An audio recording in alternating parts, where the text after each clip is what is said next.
we're definitely at the Freakling Bros Halloween event tonight, and it's kind of cold. Yeah, the nights here in Las Vegas do get chilly, so dress warmly. Yeah, there's a whole bunch of people here already, but we've heard great things about this event, and we want to check it out. Yeah, and the great thing too is that we've heard that there's an option to buy a fast pass, and apparently it's done in a t-shirt form, and so because of that, it's valid for the entire season that they run this.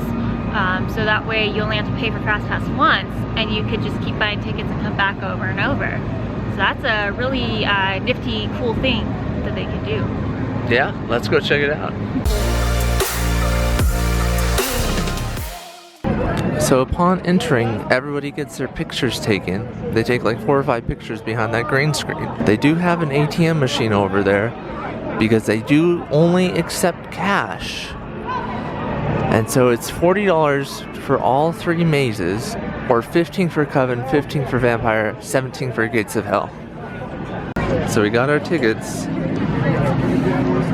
This is what they look like, in case you're wondering. Okay, so we bought our shirts. This is what they look like. Freakling Bros.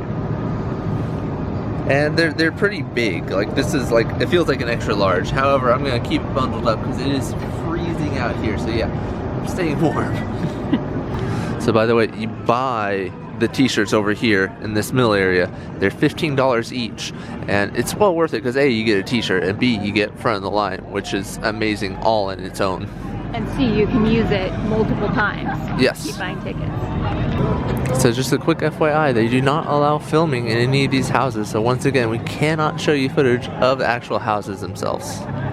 So up first is Castle Vampire, and it's decorated with a whole lot of castle theming.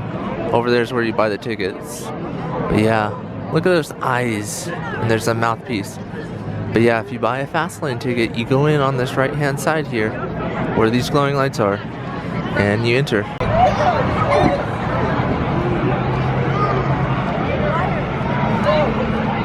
So we just did Castle Vampire, and we've been told that this is actually the kiddie version of their haunt. It's still great. It's a great haunt. There's this one scene at the end where Dracula literally flies after you. It's amazing. Some of the effects are really cool. Like, that kids would love them too. You almost find it Disneyland. There's like a shrinking hallway that, you know, slowly shrinks. There's another area where their floor below you looks like it's a deep tunnel, and you basically are supposed to grab this rope and like swing over it. that part was really cool too. And oh, there's a falling ceiling scene where the ceiling basically falls on you. That part was really fun. You didn't expect it either, which is the best part. Yeah. But yeah, this is a good one.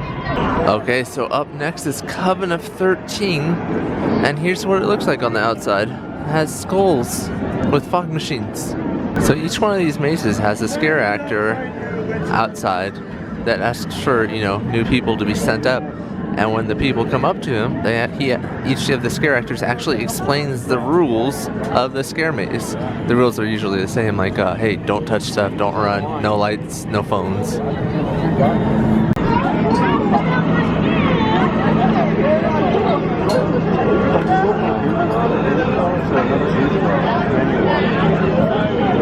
So we just did Coven of 13, and it is a pretty good maze. So it starts you off by having you sit inside these chairs inside this maze. And you're supposed to be getting your introduction into the Coven. Yes. And yet at one point we lose one of our members as the end chair it'll turn around like a secret hidden door. And Ryan was in that chair. We lost Ryan. Yeah. And then we were instructed to go find him and pull on the door with 2 handles, and that's how we would find him. Luckily, we found him. Apparently, if we didn't go grab him and we left him or didn't find that proper door, he would have been left to do the maze all alone. Yeah, that part's really unique. So that part was fun. But overall, there's a whole bunch of good scares in this maze, right? I mean, there's another one where the like side of a bookcase will fall on you. It's not like coming from above. It's got this like tilt. That one got me. And then at the very end, what got me the most was there's a long hallway. There's a witch sitting in it behind like a fire or something. And then the lights go off and instantly she teleports in front of you. In reality, it's just this character popping up from a secret thing. But like that freakiness, like it got me so good. That was a really cool effect. But yeah, this is a pretty good maze. I enjoyed it. Yeah. So over here in the middle, they do have barbecue if you're hungry and need some food. It's actually grilled out of a coffin. Check that out. That's pretty cool and spooky. Okay, so next up is Gates of Hell. Let's go check it out.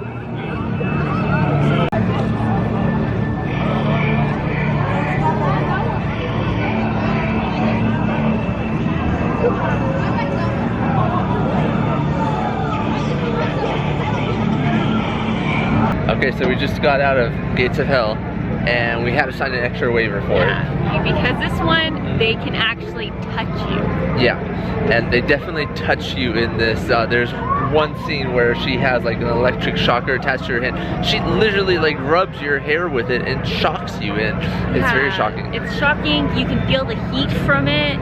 It's an amazing, interesting effect. Yeah, this one had a whole bunch of different shock scenes. They had chains that shocks you, and it was overall a very good experience. They like verbally abuse you too, and there's one scene where he blows off his like head and there's a cool blood effect. Yeah, and there's another one where you're in a line and you get shot yourself and the floor drops. Very freaky. Yeah, this is a very, very interesting one to come check out. Yeah, I think this is the best of the three here. Quick side note about Gates of Hell that we forgot to mention. It's so intense, they actually give you a safe word. Purgatory.